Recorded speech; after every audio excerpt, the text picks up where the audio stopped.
यदि आपके विवाह में लगातार देरी चल रही है, लगातार अड़चनें आ रही हैं, बनती बनती बात भी बिगड़ जा रही हैं, तो ये वीडियो आपके लिए है। आज मैं आपको जल्दी शादी करवाने वाला एक ऐसा आजमाया हुआ उपाय बताने वाला हूं।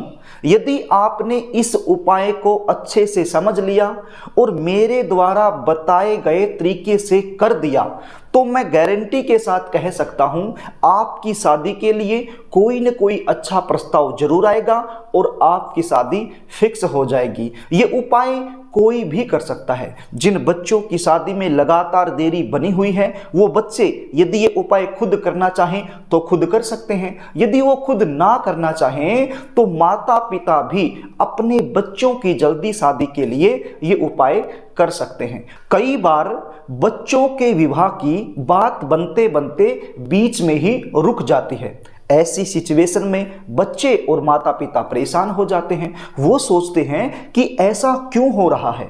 जन्म कुंडली का जो सप्तम भाव होता है, वहीं से हम विवाह का विचार करते हैं। जब जन्म कुंडली का सप्तम भाव या सप्तम भाव का स्वामी क्रूर ग्रहों के प्रभाव में आ जाए, यानी कि पापी ग्रहों के प्रभाव में आ जाए, तो ऐसी सिचुएशन बन जाती है। रिश्ते आएंगे, बातें चलेंगी, लेकिन कोई भी बात, कोई भी रिश्ता सफलता तक नहीं पहुंच पाएगा, बीच में ही ब्रेक हो जाएगा। और कई बार रिश्ता यदि पक्का हो भी जाए तो एंड में जाकर के बात बिगड़ जाएगी। कभी लड़की वाले मना कर देंगे, कभी लड़के वालों की तरफ से ना हो जाएगा, या फिर आपको अपने मन मुताबिक अच्छा रिश्ता नहीं मिल पाएगा। देखने वाले आएंगे, देख कर चले जाएंगे, लेकिन किसी भी प्रकार का पॉजिटिव रिप्लाई सामने से आपको मिल नहीं पाएगा। आपके बच्चों की उम्र लगातार निकलती जाएगी। यदि आप इन समस्याओं से जूझ रहे हैं तो चिंता करने की आवश्यकता नहीं है। जो उपाय आज मैं आपको बताने वाला हूं, बस इसको अच्छे से समझ लेना है और आपने इस उपाय को कर देना है। कार्यक्रम को आगे लेकर के चलूं, इससे पहले आपसे निवेदन करना चाहूंगा, यदि आप चैनल पर नए हैं और अभी तक आपने इस चैनल को सब्सक्राइब नहीं किया है, तो विवाह से रिलेटेड शास्त्र सम्मत नई नई जानकारियां प्राप्त करने के लिए अभी इस चैनल को सब्सक्राइब कर लीजिए और बेल आइकन को भी प्रेस करके रखिए, ताकि हमारी इसी प्रकार की नई वीडियो का नोटिफिकेशन तुरंत आपको मिल जाए और वो वीडियो आप आसानी से देख पाए। प्रिय दर्शकों, अब आप ये जान लीजिए ये उपाय आपने कब करना है, कैसे करना है, किस तरीके से करना है। ये उपाय आप किसी भी शनिवार के दिन कर सकते हैं, चाहे शुक्ल पक्ष का शनिवार हो, चाहे कृष्ण पक्ष का शनिवार हो, कोई भी शनिवार हो, किसी भी शनिवार के दिन आप ये उपाय कर सकते हैं। और ये उपाय आपने शनिवार के दिन शाम के समय करना है। सूर्यास्त का जो समय होता है, यानी कि सूर्य जब अस्त होता है, उस समय के लगभग आपने ये उपाय करना है। ये उपाय करने के लिए आपके पास क्या सामग्री होनी चाहिए? बड़ा ही आसान उपाय है, बस इसको थोड़ा सा ध्यान से देख लीजिए और ये उपाय यदि आप कर दोगे तो 100% मुझे विश्वास है आपके बच्चों की शादी फिक्स हो जाएगी। ये उपाय करने के लिए आपके पास एक काले रंग का कपड़ा होना चाहिए, रुमाल के साइज का। बहुत बड़े कपड़े की आवश्यकता नहीं है, रुमाल के साइज का एक काले रंग का कपड़ा होना चाहिए, बिल्कुल फ्रेश होना चाहिए, ताजा होना चाहिए। और क्या चाहिए? मुट्ठी भर उड़द आपके पास होने चाहिए। उड़द क्या होते हैं आप भली भांति जानते हैं, यदि नहीं भी जानते हैं तो स्क्रीन पर देख लीजिए, ये होते हैं उड़द। अब आप लोग पूछेंगे कि उड़द की दाल चल सकती है? मैं बोलूंगा नहीं, यहां पर साबुत उड़द ही आपने लेने हैं। और क्या चाहिए? आपने एक दीपक बनाना है आटे का। आटे को गूंथ लीजिए और एक दीपक बना लीजिए 4 मुख वाला। ये 4 मुख वाला दीपक क्या होता है ये भी आप स्क्रीन पर देख लीजिए। और आपने 2 बत्ती बनानी है, लंबी वाली रुई की बत्ती आपने बना लेनी है। ऐसी बत्ती जो दीपक है वो आर पार उसके निकल जाए, यानी कि आप स्क्रीन पर देख लीजिए, इस प्रकार का दीपक आपने तैयार कर लेना है आटे का। और 2 बत्ती इस प्रकार से आपने इस दीपक में रख लेनी है और इसके अंदर सरसों का तेल आपने भर लेना है। और इस तेल में काले रंग के तिल चुटकी भर वो भी आपने डाल लेने हैं। काले रंग के तिल बाजार से आपको आसानी से मिल जाएंगे, ज्यादा नहीं डालने, केवल एक चुटकी भर काले तिल इस दीपक में डाल लीजिए सरसों के तेल के अंदर। तो अब ये आपके पास 3 चीजें हो गई, एक तो हो गया काले रंग का कपड़ा, दूसरे हो गए मुट्ठी भर उड़द, और तीसरा ये 4 मुख वाला दीपक आपने तैयार कर लिया, जिसके अंदर 2 बत्ती आपने इस प्रकार से रख दी हैं जिस प्रकार से स्क्रीन पर आप देख पा रहे हैं, और उसमें एक काले रंग के जो तिल होते हैं चुटकी भर वो भी रख लिए हैं। अब ये तीनों चीजें आपने शनिवार के दिन शाम के समय लेकर के पीपल के नीचे चले जाना है।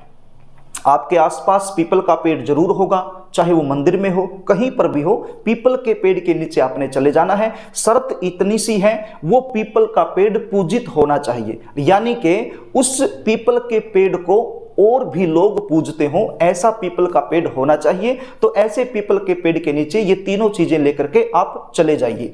सबसे पहले जाकर के पीपल के नीचे आप बैठ जाइए।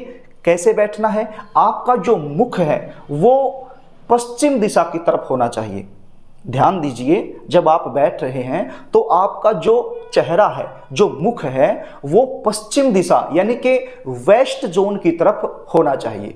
सबसे पहले ये जो कपड़ा आप लेकर के गए हैं रुमाल के साइज का काले रंग का, ये कपड़ा पीपल की जो जड़ होती है उसके पास बिछा दीजिए, और इस कपड़े के ऊपर जो मुट्ठी भर उड़द आप लेकर के गए हैं वो रख दीजिए। अब इस उड़द के ऊपर ये जो 4 मुख वाला आटे का दीपक है ये भी आप रख दीजिए, और इन बत्ती को जला दीजिए। चारों साइड से इस बत्ती को आप जला दीजिए। देखिए बत्ती तो 2 ही हैं, लेकिन बत्ती को इस प्रकार से रखा गया है कि वो 4 मुख वाला बन जाता है। तो चारों बत्तियों को आप जला दीजिए। उसके बाद अपनी मनोकामना का चिंतन कीजिए। यदि आप बच्चे खुद ये उपाय कर रहे हैं तो अपनी जल्दी शादी के लिए भगवान से प्रार्थना कीजिए, शनिदेव से प्रार्थना कीजिए।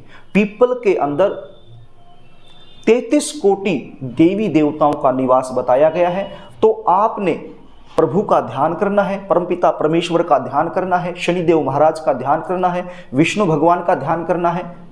जिस भी देवी देवता में आपकी सबसे ज्यादा श्रद्धा है, सबसे ज्यादा विश्वास है, उन्हीं का आपने ध्यान करके प्रार्थना करनी है और अपनी जल्दी शादी की कामना करनी है। अपने मन ही मन में ये चिंतन आपने करना है। यदि आप माता पिता हैं तो अपने बच्चों की जल्दी शादी के लिए आपने कामना करनी है। मन ही मन में आपकी जो मनोकामना है उसको आपने दोहराना है और देवी देवताओं का ध्यान करना है, शनिदेव महाराज से प्रार्थना करनी है। ये प्रार्थना करने के बाद आपने इस पीपल के पेड़ की 3 परिक्रमा करनी है। कितनी परिक्रमा? 3 परिक्रमा करनी है। अब यदि परिक्रमा करना संभव नहीं है तो फिर अपनी जगह पर आप खड़े होकर के गोल गोल घूम जाइए। 3 बार आप ऐसे घूम जाइए जैसे हम परिक्रमा करते हैं, ऐसे ही अपने ही स्थान पे खड़े होकर 3 बार घूम जाइए। यदि पीपल की परिक्रमा करना संभव नहीं है तो, और यदि संभव है तो फिर पीपल की 3 परिक्रमा आप कर लीजिए और 3 परिक्रमा करने के बाद झुक करके प्रणाम करके अपने घर को चले आइए। बस इतना सा उपाय आपने करना है।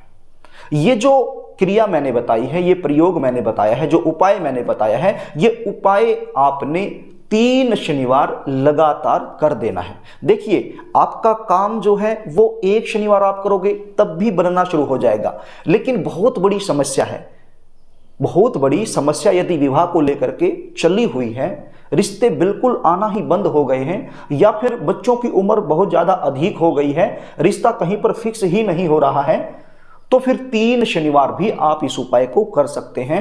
निश्चित तौर पर आपको ये उपाय करने से लाभ मिलेगा, आपके बच्चों की शादी फिक्स जरूर हो जाएगी। ये उपाय मेरा आजमाया हुआ उपाय है। इस वीडियो को अच्छे से देखकर, इस उपाय को अच्छे से समझकर, जो तरीका मैंने बताया है उसी तरीके से यदि ये उपाय आप करते हैं तो मेरा विश्वास है आपकी जो मनोकामना है वो शीघ्र से शीघ्र पूर्ण होगी। प्रिय दर्शकों, यदि आप अपने बच्चों की जन्म कुंडली का विश्लेषण मुझसे करवाना चाहते हैं, जानना चाहते हैं कि भगवान का सब कुछ दिया होने के बावजूद भी बच्चों की शादी फिक्स क्यों नहीं हो रही, आपके बच्चे दिखने में सुंदर हो सकते हैं, अच्छी खासी जॉब कर रहे हैं, व्यवसाय कर रहे हैं, अच्छा खासा पैसा कमा रहे हैं, अच्छा खासा आपका खानदान है, लेकिन फिर भी शादी में देरी चल रही है, इसका कारण क्या है? इसका कारण जब आपके बच्चों की जन्म कुंडली को देखा जाएगा तभी अच्छे से पता चल पाएगा। तो यदि आप अपने बच्चों की जन्म कुंडली का विश्लेषण मुझसे करवाना चाहते हैं तो स्क्रीन पर दिए गए व्हाट्सएप नंबर पर आप अपने बच्चों की जन्म डिटेल टाइप करके मेरे पास भेज सकते हैं और अपने बच्चों की जन्म कुंडली का विश्लेषण करवा करके जन्म कुंडली के आधार पर बनने वाले जल्दी शादी होने के उपाय मुझसे जान सकते हैं। इसके लिए हमारा चार्ज होता है, वो चार्ज आप जमा करवा करके मुझसे सलाह ले सकते हैं। प्रिय दर्शकों, यदि आपको वीडियो अच्छी लगे तो इसको लाइक कर देना, शेयर कर देना, कमेंट भी करना, और यदि आप मुझसे जुड़े रहना चाहते हैं, हमारे कार्यक्रम आपको अच्छे लगते हैं तो चैनल को सब्सक्राइब जरूर कर लेना। आज के लिए बस इतना ही, आगे फिर मिलेंगे, तब तक के लिए नमस्कार।